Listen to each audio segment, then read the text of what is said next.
بسم اللہ الرحمن الرحیم۔ السلام علیکم۔ میں فجر کی نماز پڑھنے کے بعد مسجد میں بیٹھا قرآن مجید پڑھ رہا تھا۔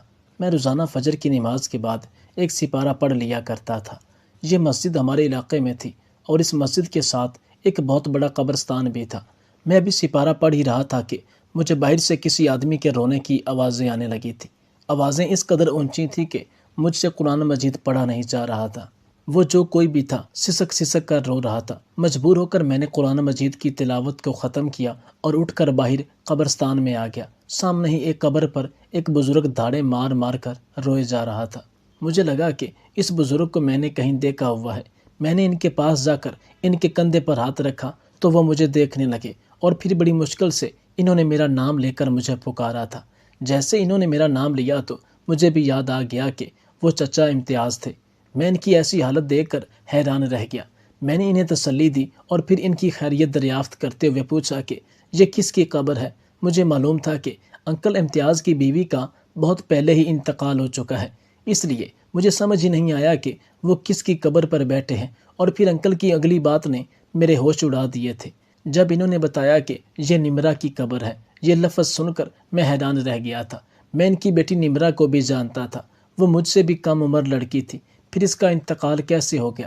نمرہ 19 سال کی لڑکی ہوگی، مگر وہ کہتے ہیں کہ جب جس کی موت جہاں لکھی ہو آ کر ہی رہتی ہے۔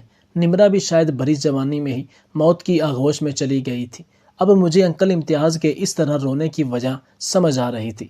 جوان بیٹی کی موت نے انہیں دل برداشتہ کر دیا تھا۔ میں نے انہیں سہارا دے کر کھڑا کیا تو وہ میرا ہاتھ پکڑ کر قبرستان کے راستوں کو پار کرنے لگے۔ میں نے انکل سے پوچھا کہ نمرہ کا انتقال کیسے ہوا؟ نمرہ کی موت کی خبر نے مجھے بہت دکھی کر دیا تھا۔ کون سوچ سکتا ہے کہ ایک ہنستی مسکراتی لڑکی اس طرح زندگی ہار سکتی ہے؟ نمرہ کے اندر تو زندگی کوٹ کوٹ کر بھری ہوئی تھی۔ وہ بہت ہی شرارتی ہوا کرتی تھی۔ انکل ایک گہری سانس بھر کر رہ گئے تھے، پھر کہنے لگے کہ فرصت سے گھر آنا، بیٹھ کر باتیں کریں گے، پھر تمہیں سب کچھ بتاؤں گا۔ نمرہ کی موت اور طبیعت کے پیچھے بھی ایک راز ہے جو میں کبھی کسی کو نہیں بتا سکا، لیکن اب یہ بوجھ مجھے اندر ہی اندر مارتا ہے اور میں چاہتا ہوں کہ اپنا دکھ کسی کے آگے بیان کروں۔ میں بالکل تنہا ہو گیا ہوں۔ تم تو جانتے ہو نمرہ میری اکلوتی بیٹی تھی۔ وہ اس طرح مجھے چھوڑ کر گئی ہے کہ میرا گھر ویران ہو گیا ہے۔ میں سارا وقت اکیلے روتا رہتا ہوں۔ گھر میں بالکل بھی دل نہیں لگتا۔ تم آؤ گے تو ماضی کی باتیں دہرائیں گے۔ میں نے ان سے وعدہ کر لیا کہ میں جلدی ان کے گھر تشریف لاؤں گا۔ البتہ میرے ذہن میں بہت سے خیالات پیدا ہونے لگے تھے کہ نمرہ کی موت کے پیچھے ایسا کون سا راز ہوگا جس نے وقت سے پہلے ہی انکل کو اس قدر نڈھال اور بوڑھا کر دیا ہے۔ انہیں ان کی گاڑی میں بٹھا کر میں خود اپنے گھر کی طرف روانہ ہو گیا۔ اس کے بعد میرے 2 دن بڑے ہی مصروفیات میں گزرے اور پھر مجھے نمرہ کا خیال آ گیا تھا۔ دراصل میں نے اور نمرہ نے قرآن پاک کی پڑھائی ایک ہی مدرسے سے شروع کی تھی۔ محلے میں لڑکے اور لڑکیوں کا مدرسہ ایک ہی تھا، اور پھر بالغ ہونے کے بعد بیٹھنے کی جگہ الگ ہو جایا کرتی تھی۔ اس لیے ابتدا میں ہم دونوں بہت اچھے تھے اور پھر ہم دونوں ہی الگ الگ ہو گئے، مگر ہم دونوں نے ایک ہی مدرسے سے حفظ کیا تھا۔ لڑکیوں کی بیٹھنے کی جگہ نیچے تھی اور لڑکے اوپر والی منزل پر جایا کرتے تھے۔ نمرہ سے ہماری محلے داری بھی تھی۔ نمرہ کی میری چھوٹی بہن سے دوستی بھی تھی۔ وہ دونوں ہم عمر تھے، مدرسے میں بھی ساتھ ہی بیٹھتے تھے، اور اسی نسبت سے میں انکل امتیاز کو بھی پہچانتا تھا۔ میری بہن اکثر مجھے یہ کہہ کے چھیڑتی تھی کہ بڑے ہونے کے بعد وہ نمرہ کو میری دلہن بنائے گی۔ یہ سن کر میں فوراً انکار کر دیتا، کیونکہ نمرہ کی شرارتوں سے تو سبھی بہت تنگ تھے، لیکن وہ اس قدر اچانک اس دنیا سے چلی جائے گی یہ میں سوچ بھی نہیں سکتا تھا۔ ہم دونوں نے کافی عرصہ پہلے یہ محلہ چھوڑ دیا تھا۔ ہم دوسرے گھر شفٹ ہوئے تو میری بہن کا نمرہ سے تعلق ختم ہو گیا، اس لیے اس کی موت کی خبر بھی شاید ہمیں نہ مل سکی۔ جیسے ہی مجھے انکل یاد آئے، میں نے فوراً سے اپنی بہن کو فون کر کے نمرہ کی موت کی خبر سنائی تو وہ بھی حیران رہ گئی کہ اتنی دیر اسے یقین ہی نہیں آیا۔ پھر وہ کہنے لگی، آپ انکل امتیاز کے گھر ضرور جائیے گا۔ میں نے اپنی بہن سے کہا کہ میں شام کو ہی ان کی طرف جاؤں گا۔ میں نے جلدی اپنے کام نمٹائے پرانے محلے کی طرف روانہ ہو گیا۔ محلے میں داخل ہوا ہی تھا کہ کچھ پرانے لوگ مجھے نظر آنے لگے۔ ہر کوئی مجھے پہچانتا تھا، سبھی میرا حال چال پوچھنے لگے۔ میرا بچپن کا دوست فرید بھی مجھے پہچان کر میرے پاس چلا آیا۔ اس سے مل کر مجھے بڑی خوشی ہوئی۔ جب میں نے اسے بتایا کہ میں یہاں انکل امتیاز کے گھر جانے کے لیے آیا ہوں تو اس کے چہرے کا رنگ بدل گیا۔ وہ آہستگی سے میرے قریب ہوا اور کہنے لگا، اتنے عرصہ بعد تجھے انکل امتیاز کا خیال کیسے آ گیا؟ کہیں تو بھی نمرہ کے بارے میں جاننے کے لیے تو نہیں آیا؟ اس کی بات سن کر میں اچھل پڑا اور کہا تم کیا کہنا چاہتے ہو؟ وہ دھیرے سے مسکرایا اور کہنے لگا یہاں تو پورا محلہ ہی نمرہ کے بارے میں باتیں کرتا ہے، کوئی بھی نہیں جانتا کہ نمرہ کی اچانک موت کیسے ہو گئی۔ سنا ہے اس کو کوئی غسل دینے کو بھی تیار نہیں تھا، کئی غسل والی عورتوں نے صاف انکار کر دیا تھا، اس لیے مجھے لگا کہ کہیں تو بھی تو یہی پوچھنے کے لیے نہیں آیا کہ اس کے ساتھ کیا ہوا تھا۔ مجھے اپنے دوست کی باتیں سمجھ تو نہیں آئی تھی، لیکن ایک مرحوم لڑکی کے بارے میں اس طرح کی بات کرنا مناسب نہیں تھا، اس لیے میں نے انکار میں سر ہلایا اور کہا کہ نہیں، مجھے نمرہ کی موت کے بارے میں کچھ علم نہیں ہے، میں تو بس انکل سے ملنے کے لیے آیا تھا۔ میں نے ساری بات گول مول کر دی تھی اور اپنے دوست سے اجازت لے کر انکل کے گھر پہنچ گیا۔ مجھے لگا تھا کہ وہ جھوٹ بول رہا ہوگا یا پھر بات کو بڑھا چڑھا کر پیش کر رہا ہوگا۔ آج کل مرنے والے کے پیچھے اسی طرح کی باتیں ہونے لگتی ہیں، بھلا کوئی بھی غسل دینے والی میت کو غسل دینے سے انکار کیوں کر سکتی ہے؟ مجھے دروازے پر دیکھ کر انکل بہت خوش ہوئے، ان کے اداس چہرے پر رونق آ گئی۔ وہ مجھے اندر لے کر آئے، کچھ دیر حال احوال پوچھنے کے بعد وہ خود ہی نمرہ کے بارے میں بتانے لگے اور میں ان کی باتیں سن کر دنگ رہ گیا۔ انکل نے بتایا کہ نمرہ نے اپنا حفظ بہت اچھی طرح مکمل کر لیا تھا اور پھر وہ گھر جا کر لڑکیوں کو قرآن پاک کی تعلیم دینے لگی۔ گھر کے حالات کی وجہ سے ہی اس نے دوسروں کے گھر جا کر لڑکیوں کو تعلیم دینی شروع کی تھی، لیکن پھر اچانک ہی جانے کیا ہوا کہ وہ بہت زیادہ خاموش ہو گئی۔ اس نے ہنسنا بولنا چھوڑ دیا، صرف گھر کے کاموں میں مصروف رہتی یا لڑکیوں کو پڑھانے کے لیے جاتی۔ اس کے ہوتے ہوئے بھی گھر میں سناٹا ہونے لگا اور اس بات کو میں نے بہت دفعہ محسوس کیا۔ کئی دفعہ نمرہ سے پوچھا بھی کہ کیا بات ہے، تم بہت خاموش رہتی ہو، کیا کوئی پریشانی ہے؟ تب وہ ہنس کر ٹال دیتی اور کہتی کہ کچھ نہیں ہوا، کوئی پریشانی نہیں ہے۔ اس کے سر پر ماں کا سایہ نہیں تھا اور باپ ہونے کی وجہ سے میں ہر بات کھل کر بھی نہیں پوچھ سکتا تھا۔ اس بات کو کچھ دن گزرے تھے کہ ایک روز میرے پاس عابد صاحب کا فون آیا، جن کی بیٹی کو نمرہ قرآن پاک کی تعلیم دینے کے لیے جاتی تھی۔ وہ کہنے لگے کہ کئی دن ہو گئے ہیں نمرہ ہمارے گھر نہیں آ رہی۔ ان کی بات سن کر میں بہت حیران رہ گیا، کیونکہ جہاں تک مجھے معلوم تھا نمرہ تو روز ہی بچیوں کو پڑھانے کے لیے پابندی سے ان کے گھر جاتی تھی۔ میں نے عابد صاحب سے تو کچھ نہیں کہا، لیکن جب دفتر سے گھر لوٹا تو نمرہ گھر پہ ہی موجود اور مجھے دیکھتے ہوئے چائے بنا کر میرے پاس آ گئی۔ مجھے لگا جیسے وہ کچھ چھپانے کی کوشش کر رہی ہو، اور میں نے نمرہ سے پوچھا کہ بچوں کی پڑھائی کیسی چل رہی ہے، وہ پابندی سے سب کے گھر جاتی ہے یا نہیں؟ نمرہ مجھ سے جھوٹ کہنے لگی کہ وہ پابندی سے سب بچیوں کو پڑھانے کے لیے جاتی ہے، اور یہ سن کر میں چونک اٹھا اور میں نے پھر باتوں ہی باتوں میں عابد صاحب کی بیٹی کا بھی پوچھا۔ تب بھی اس نے کہا کہ اسے بھی روزانہ پڑھانے جاتی ہے۔ مجھے اس کی بات سے ہرگز یہ توقع نہیں تھی کہ میری بیٹی کبھی مجھ سے جھوٹ بولے گی۔ اس بات نے مجھے بہت زیادہ پریشان کر دیا تھا کہ نمرہ نے مجھ سے جھوٹ کیوں کہا ہے، جبکہ میں جان گیا تھا کہ وہ عابد صاحب کے گھر نہیں جا رہی۔ میں چاہتا تو اس سے سیدھے لفظوں میں پوچھ سکتا تھا کہ وہ جھوٹ کیوں کہہ رہی ہے، مگر میں اسے شرمندہ نہیں کرنا چاہتا تھا اور نہ ہی کوئی ایسی بات کرنا چاہتا تھا جس سے ہم دونوں باپ بیٹی کے درمیان دوریاں پیدا ہوں۔ اس کی ماں کا بہت سال پہلے انتقال ہو گیا تھا اور میں نے ہی اس کی زندگی میں ماں کی کمی کو پورا کرنے کی کوشش کی تھی۔ میں نہیں چاہتا تھا کہ اب عمر کے اس حصے میں آ کر وہ اپنی ماں کی کمی کو محسوس کرے یا پھر اس کا اور میرا رشتہ خراب ہو۔ ویسے بھی نمرہ کے سوا میرا کوئی نہیں تھا، اس لیے میں نے خاموشی اختیار کر لی، لیکن کہیں نہ کہیں میں تجسس اور پریشانی میں مبتلا ہو گیا تھا کہ آخر نمرہ کو جھوٹ بولنے کی ضرورت کیوں پیش آئی۔ میں نے نمرہ پر نظر رکھنی شروع کر دی، لیکن مجھے کوئی بھی ایسی بات اس میں نظر نہیں آئی۔ پھر ایک دن میں نے اس کا پیچھا کیا تو میرے قدموں تلے سے زمین نکل گئی۔ نمرہ محلے کے کسی بھی گھر میں نہیں گئی، بلکہ اس نے محلے کی حدود کو پار کر لیا تھا۔ میں نے نمرہ کو کبھی بھی دور جانے کی اجازت نہیں دی تھی، وہ ہمیشہ محلے کے گھروں تک ہی تعلیم دیتی آئی تھی۔ پھر اس وقت وہ کہاں جا رہی تھی، اس سوچ نے مجھے پریشان کر دیا تھا۔ میں دھیرے دھیرے اس کا پیچھا کرنے لگا، پھر میں نے دیکھا کہ دور وہ ایک بڑے سے گھر میں داخل ہو گئی ہے۔ میں باہر ہی رک کر اس کا انتظار کرنے لگا۔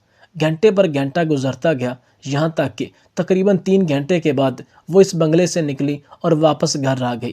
اس کا مطلب تھا کہ وہ محلے میں کسی بھی بچی کو نہیں پڑھا رہی تھی، اور وہ وہاں کیوں گئی تھی میں اس بات سے واقف نہیں تھا۔ میں نے سوچا کہ میں نمرہ سے صاف الفاظ میں بات کروں گا اور پوچھوں گا کہ پیٹھ پیچھے آخر وہ کیا کر رہی ہے۔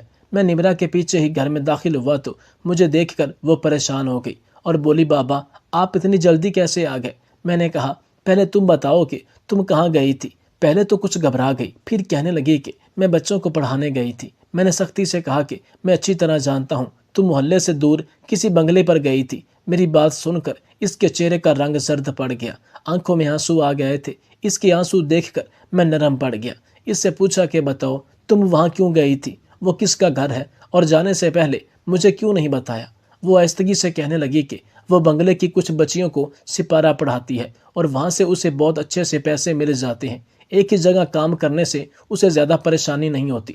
وہ کہنے لگی اگر میں آپ کو بتاتی آپ انکار کر دیتے۔ آپ نے مجھے کبھی محلے سے دور جانے کی اجازت ہی نہیں دی، اس لیے میں نے یہ بات آپ کو نہیں بتائی۔ نمرا کی بات سن کر میں ناراض ہوا اور کہا کہ آئندہ مجھے بنا بتائے کوئی کام مت کرنا۔ وہ روتے ہوئے میرے گلے سے لگ گئی۔ پھر اس دن کے بعد سے میں نے دوبارہ نمرا پر زیادہ روک ٹوک نہیں کی۔ اس کے بنگلے پر جانے پر بھی اعتراض نہیں کیا۔ میں اسے اتنی آزادی دینا چاہتا تھا تاکہ وہ اپنے آپ کو قید نہ کرے، یہاں پر اسے ماں کی کمی کا احساس نہ ہو۔ مگر شاید یہی میری سب سے بڑی غلطی تھی کہ میں نے آنکھیں بند کر کے اپنی بیٹی کی ہر بات پر اعتماد کیا تھا۔ کچھ دن گزرے تھے کہ نمرا کی طبیعت بہت زیادہ خراب ہو گئی۔ وہ بخار میں تپنے لگی اور بستر پر پڑ گئی۔ وہ ایسی حالت میں بھی بچوں کو پڑھانے جانے کی ضد کرتی تھی۔ میں نے بہت مشکل سے اسے گھر میں روک کر رکھا تھا۔ اس کی حالت دن بدن خراب ہونے لگی تھی اور پھر ایک دن اچانک بخار میں جھٹکے لگنے لگے اور دیکھتے ہی دیکھتے میری آنکھوں کے سامنے وہ دم توڑ گئی۔ اس کی موت نے مجھے ہلا کر رکھ دیا تھا۔ میں نے ڈاکٹر کو فون کر کے بلایا تو ڈاکٹر نے کہا کہ بخار دماغ پر چڑھ گیا تھا، اس لیے جھٹکے لگنے سے اس کی موت ہوئی ہے۔ میرے لیے تو یہ صدمہ بہت تھا۔ بیوی کے بعد بیٹی ہی میرے جینے کا واحد سہارا تھی اور اب وہ بھی چلی گئی تھی۔ مجھے لگ رہا تھا جیسے مجھ پر قیامت گزر گئی ہو، لیکن اس کے بعد مجھے اتنا صدمہ ملا کہ میں بیان نہیں کر سکتا۔ آہستہ آہستہ محلے والوں کو نمرا کے انتقال کی خبر پہنچی تو سبھی لوگ ہمارے گھر میں جمع ہونے لگے۔ میں نے کچھ محلے کی خواتین سے کہہ کر اسے غسل دینے والی عورت کا انتظام کیا، اور پھر جب غسل دینے والی عورت آئی اور نمرا کو غسل دینا شروع کیا تو نہ جانے کیا ہوا کہ کچھ ہی دیر کے بعد وہ چیختی ہوئی باہر آئی اور بولی وہ نمرا کو غسل نہیں دے سکتی۔ اس نے میرے آگے ہاتھ جوڑے اور واپس چلی گئی۔ مجھے کچھ سمجھ نہیں آ رہا تھا۔ پھر میں نے دوسری عورت کا انتظام کروایا۔ محلے کی کچھ خواتین اس کے ساتھ شریک ہو گئی اور نمرا کو غسل دینے لگی، لیکن وہ سب بھی چیختی ہوئی باہر آئیں اور مجھے کہا کہ نمرا کی ٹانگوں پر بہت بڑا سانپ بیٹھا ہوا ہے۔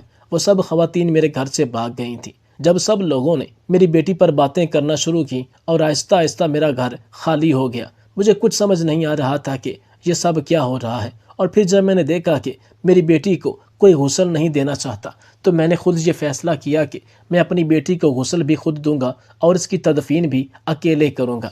میں نے نمرا کو بہت نازوں سے پالا تھا۔